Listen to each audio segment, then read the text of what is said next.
मोतीपुर गांव में चंदू नाम का आदमी रहा करता था। वो अपनी पत्नी मीना के साथ खुशी से जीवन बिताया करता था। एक बार जब धान की रोपाई चल रही थी, सभी तैयार होकर खेतों की तरफ जाने लगे। मैं जा रहा हूँ खेत पर, तुम बाद में आ जाना खाना लेके, और भाग्यवान जरा लस्सी भी लेती आना थोड़ा सा। ठीक है, आप जाइए, मैं ले आऊंगी।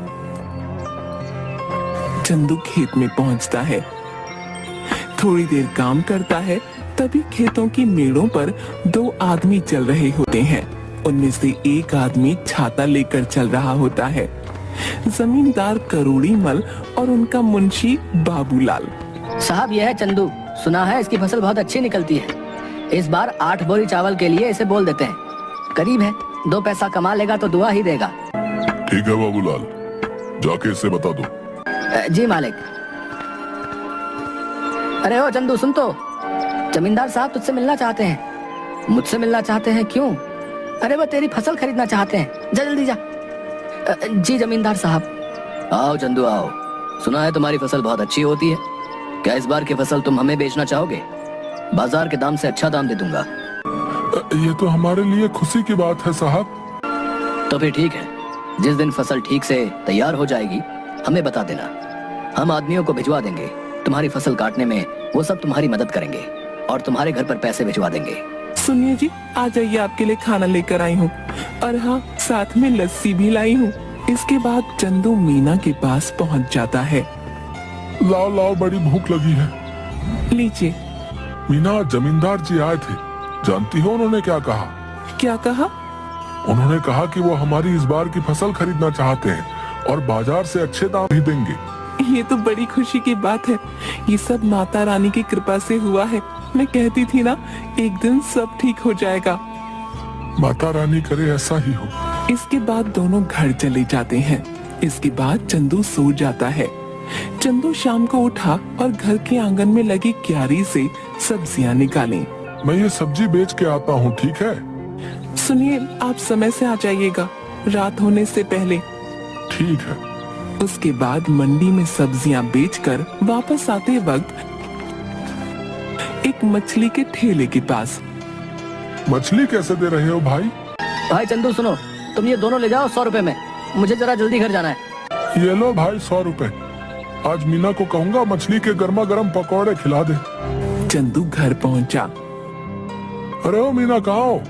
ये लो मछली, आज पकौड़े खाने का दिल कर रहा है, जरा बना दो। जी हाँ ठीक है, लेकिन पहले आप हाथ मुंह धो लीजिए। इसके बाद मीना मछली पकाने लग गई। अरे वाह, तुम्हारा कोई जवाब नहीं।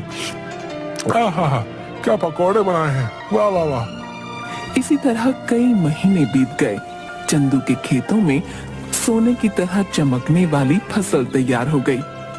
मीना, मैं खेत में जा रहा हूँ, जमींदार के आदमी पहुँचते ही होंगे। ठीक है। चंदू खेत में गया।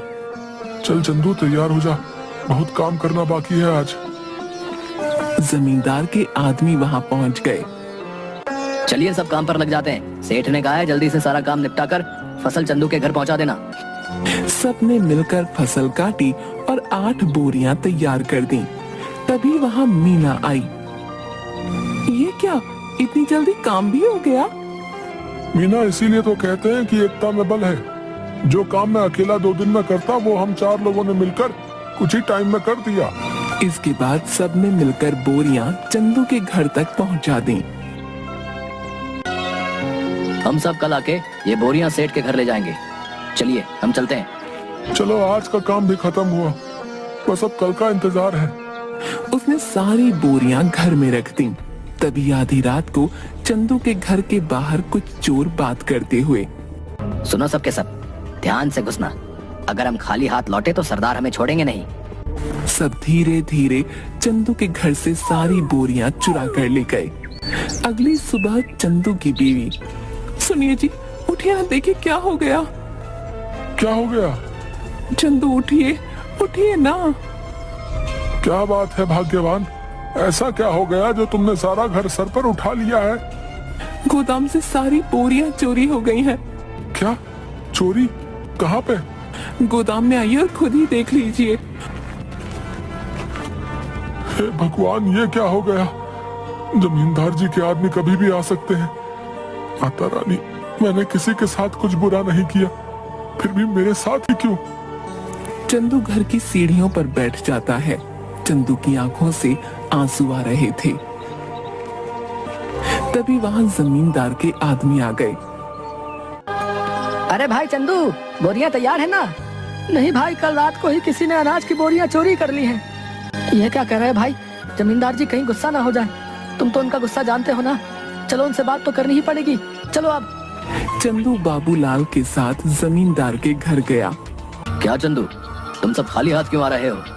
जमींदार जी, कल रात को हमारे घर में चोरी हो गई। सुबह देखा तो गोदाम से सारी बोरियां गायब हो चुकी थी।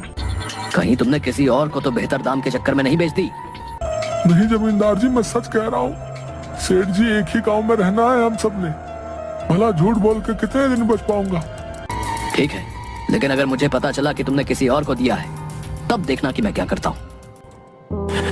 कुछ दिन तक चंदू और मीना दोनों उदास थे। चंदू सब्जियों को बाजार में बेचता और जो भी कमाता उसे बहुत ध्यान से खर्च करता। चंदू खाना खाने बैठा। सुनिए ना, कितने दिन हो गए हमें इस तरह सब्जियां बेचते हुए, लेकिन हमारा घर मुश्किल से चल पा रहा है। घर के भी हालात ठीक नहीं है। हमारा गुजारा सिर्फ सब्जियां बेचकर नहीं हो सकता। पहले तो अनाज बेचकर हम अच्छे खासे पैसे कमा लेते थे, जिसमें साल भर थोड़ा थोड़ा करके घर चल जाता था। लेकिन अब तो हमें अगली फसल के पक जाने तक इंतजार करना होगा। आप बताइए ना, ऐसे कैसे घर चलेगा? मैं जानता हूँ, लेकिन मैं क्या करूँ, समझ नहीं आ रहा। अचानक चंदू थाली में रखा अचार रोटी के साथ खाने लगता है। अरे भाग्यवान अचार! क्या अचार? क्या मतलब है? मैं आपको अचार की तरह दिखती हूँ? आप मेरे बारे में ये सब सोचते हैं? नहीं भाग्यवान, मैं तो कह रहा था कि हमारी समस्या का समाधान है ये अचार। कैसे? मेरी बात सुनो ध्यान से। तुम अचार बनाना और मैं अचार लोगों के घर जाके बेचूंगा। पहले हम लोगों को अचार का स्वाद चखाएंगे, उन्हें पसंद आया तो वो खरीद लेंगे। अगर पसंद नहीं आया तो? अरे कैसे नहीं आएगा? मेरी मीना ने जो बनाया है, अंग्रेजी में क्या कहते हैं, फंटास्टिक अचार बनाती हो तुम। है आपने अंग्रेजी कब सीखी? तुम मुझे कम मत समझो। What are you doing? I am very well. देखा? आप तो बड़ी अच्छी अंग्रेजी बोल लेते हैं। दोनों हंसने लगते हैं। इसके बाद मीना अचार बनाने लगी और मीना ने अचार डिब्बों में पैक कर दिया और चंदू चल पड़ा साइकिल लेके। चंदू एक घर पर जाकर रुका। घर पे कोई है भाई? अरे चंदू भैया, आप यहाँ कैसे? ये क्या ले आए? अचार बेचने का काम शुरू किया है, इसीलिए घर घर जाके बेच रहा हूँ। अचार खरीदना चाहेंगी? जरूर, जरा चखाना तो भैया। औरत ने अचार चखा तो उसे बड़ा पसंद आया। भैया ऐसा करो, 1 किलो दे दो। कितना हुआ? 150 रुपए में। ठीक है भैया, अभी पैसे लेकर आती हूँ। चलता हूँ बहन। ऐसे करते करते चंदू दूसरे घर गया। रमेश भैया घर पे हो? अरे चंदू, तू कैसा है भाई? और कैसा चल रहा है सब? उस चोरी के बारे में सुनकर बहुत बुरा लगा यार, जान के। जाने दो भाई, क्या कर सकते हैं। अच्छा ये बताओ, अचार खरीदते हो बाहर से? हाँ, क्यों? मैंने अचार बनाना शुरू किया है। क्या बात है, जरा चखा दो। चंदू ने उसे थोड़ा सा चखने को दिया। अरे वाह, किसने बनाया? मीना ने। भाभी को कहना बहुत अच्छा अचार बनाती हैं, बड़ा ही कमाल का। बताओ भाई, खरीदोगे? हाँ भाई, क्यों नहीं, दूसरों से भी तो खरीदता ही हूँ, इससे अच्छा तुमसे ना खरीद लूं। ये बताओ कितने में बेच रहे हो? 150 रुपए किलो। ठीक है भाई, 2 किलो दे दो। चंदू ने पैक करके दे दिया। धीरे धीरे उसका सारा अचार बिक गया। चंदू घर पहुंचा। मीना, आप आ गए? कैसा गया आज का दिन? किसी ने खरीदा कुछ अचार? कुछ तो नहीं खरीदा किसी ने।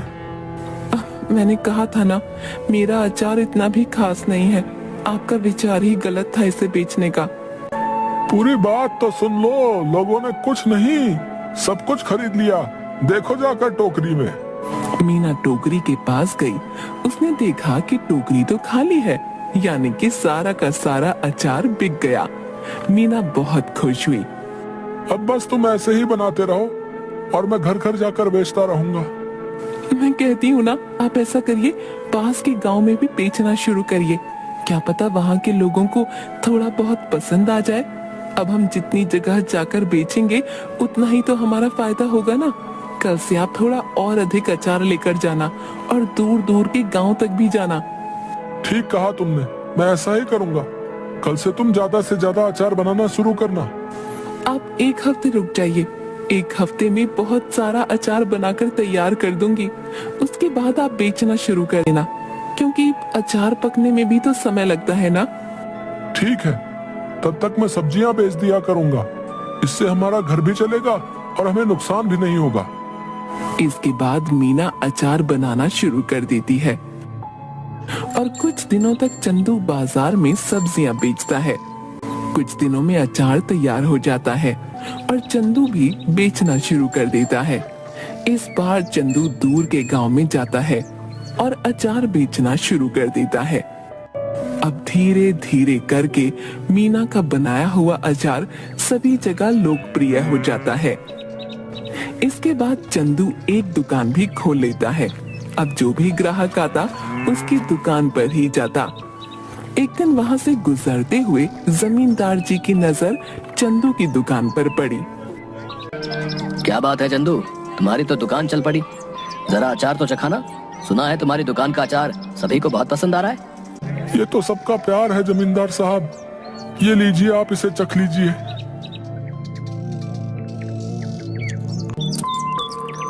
ये तो बड़ा स्वादिष्ट है। ऐसा करो, हमारे घर पर 60 किलो अचार पहुंचा देना। हमारे यहाँ बहुत बड़ा भंडारा है। एक हफ्ते में हम तुम्हारे घर पर कुछ लोगों को भेज देंगे रात को, इसलिए तुम सारा सामान तैयार रखना। जी जमींदार साहब। रात को जमींदार के लोग चंदू के घर नहीं पहुंचे। रात भी काफी हो गई थी। ऐसा करिए, आप सो जाइए।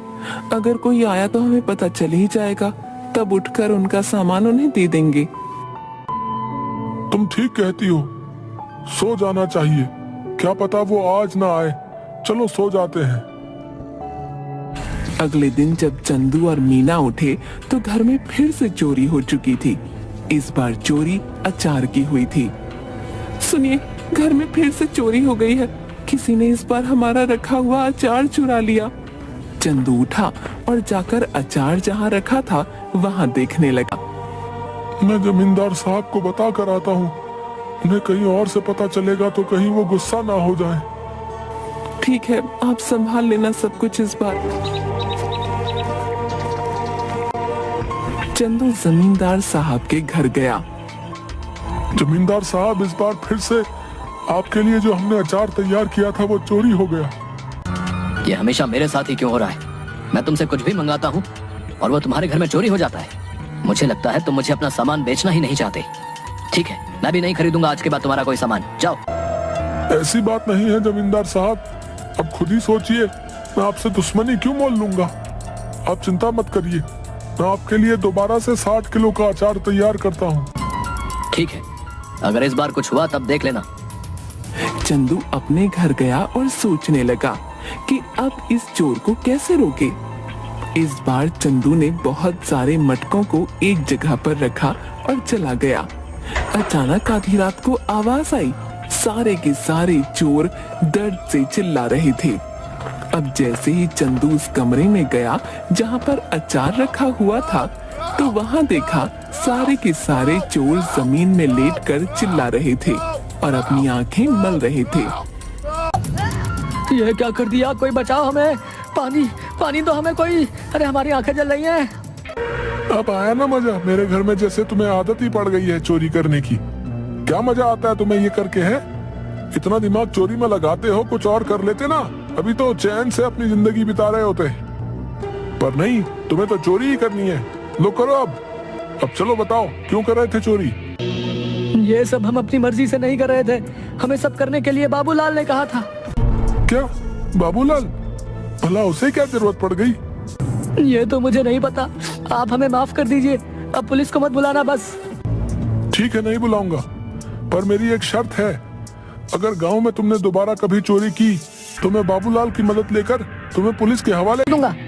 ऐसी नौबत नहीं आएगी चंदू भाई, हमें माफ कर दो। अगले दिन चंदू जमींदार साहब के घर गया।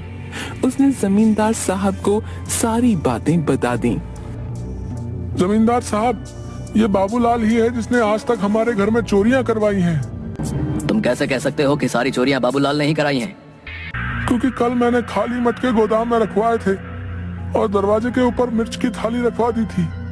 जैसे ही उन्होंने दरवाजा खोला, उनके ऊपर लाल मिर्च गिर गई और उन सबकी आंखों में जलन होने लगी और वो चिल्लाकर पानी मांगने लगे। बस मुझे पता चल गया। मैं उनके पास गया तो उन्होंने तोते की तरह सब उगल दिया। इस बाबूलाल को पकड़ लो और पुलिस को फोन करो। तभी सेठ के आदमी बाबूलाल को पकड़ कर लाते हैं। मुझे माफ कर दीजिए जमींदार साहब, कुछ कीजिए। भला मैं इतने सालों से आपके यहाँ काम पे हूँ, कुछ रहम करिए। मुझसे क्या माफी मांग रहे हो? गलत तो तुमने चंदू के साथ किया है, उससे माफी मांगो जाओ। मुझे माफ कर दो चंदू, मैं आज के बाद कभी ये सब नहीं करूँगा। लालच में मुझसे बहुत बड़ी गलती हो गई। गलती तो तुमसे हुई है, लेकिन तुम्हें छोड़ देना मेरे बस में नहीं। आज तुम्हें छोड़ दूंगा तो कल कोई और चोरी कर लेगा।